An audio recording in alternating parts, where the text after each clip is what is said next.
नेपाल र भारत बीचको यो बोर्डर डिस्प्युट या प्रधानमन्त्रीकै शब्दमा सीमा मिचिएको विषयमा चाहिँ इंग्ल्यान्डलाई पनि साक्षी राख्नुपर्छ या यो त्रिदेशीय खालको उहाँले त्यो सेन्समा कुरा गर्नु भएको छ। त्यो सम्भव छ मान्छ इन्डियाले? हैन, यो पनि गलत हो। फेरि तपाईको तेस्रो देशलाई तपाईका दुई द्विपक्षीय विवादमा समाधानका निम्ति यदि तपाईले सहजीकरणको निम्ति आग्रह गर्ने हो भने कुन बेला गर्ने भन्ने प्रश्न आउँछ।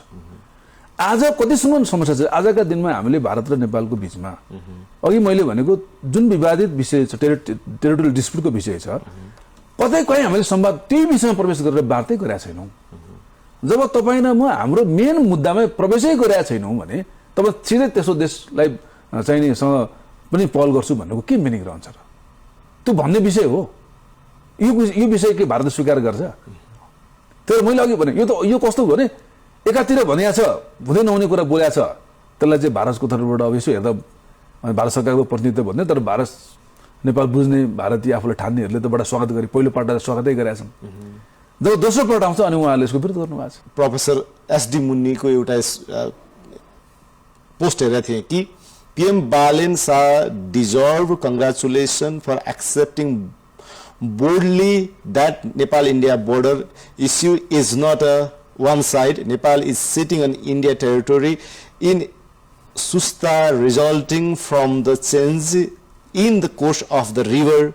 भन्ने उहाँले चाहिँ भन्नुभएको छ।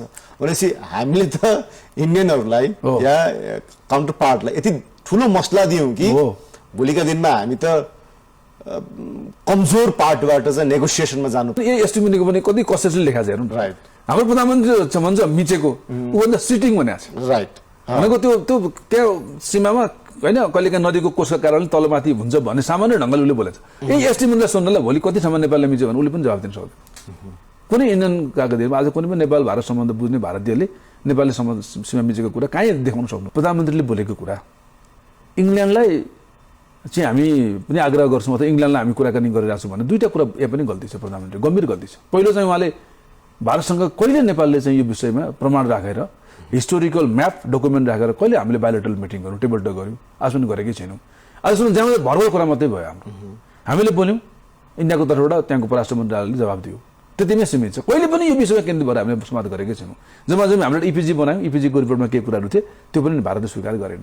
लिएर कारण त यही हो नि त। कारण त यही हो, डिस्प्युटकै विषय छ, त्यो पनि गरेन। एउटा विषय यो भयो।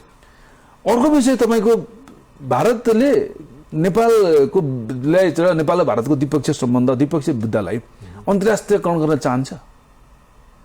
अलिकति पनि भारत बुझ्ने प्रधानमन्त्रीले अथवा पार्टीले नेताले यस्तो कुरा बोल्छ। जबकि पाकिस्तान र इन्डियाको बीचमा त्यत्रो हुँदा त उसले अर्को विषय कहीँ प्रवेश गर्न दिँदैन। हाम्रो कन्भेन्सनमा बोल्दाखेरि त उसले त्यसलाई यति ठुलो गर्छ, शब्दले उसले लाउडली काउन्टर गर्छ। हामी आफै मिलाउँछौँ। हाम्रो देशको द्विपक्षीय समस्या भनेर बारम्बार स्टेटमेन्ट दिएको हामीले देखेका छौँ। जुन विषयमा तपाईँ संवादै गर्नु भएको छैन भारतसँग, जुन भारतले पनि तयार छौँ भनेर लेखेकै छ, तयार छौँ भनेर बारम्बार भनेको छ कि यो समस्या खास गरी अलिपुरलेखनी बेदरा काल्पनिकको समस्यामा हामी कुटनीतिक समाधान गर्न तयार छौँ भनेर भारत तर्फबाट रेस्पोन्स आइराखेकै छ। अनि हामीले के भन्यो भन्दा हाम्रो तर्फबाट प्रमाण राखेर बसौँ भन्ने कुरामा हामीले चाहिँ नि त्यसको मिति तय गरेर हामी संवादै गरेका छैनौँ भनेपछि अब सिधै तपाईँले यो विषयमा प्रवेश नगरी तपाईँ कहाँ प्रवेश गर्नु भन्दा इङ्ल्यान्डसँग पुग्नुभयो।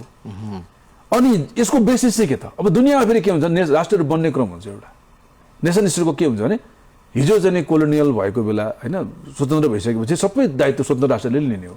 त्यो लिगेसी, त्यो कोलोनियल लिगेसी बोक्दैन क्या कसैले पनि। उहाँ त 1947 अगाडि पुग्नु भयो प्रधानमन्त्री। उता सुगौली सन्धि 1816 को सुगौली सन्धि अगाडितिर पुगेर उहाँले चाहिँ कुरा गर्न थाल्नु भएको छ।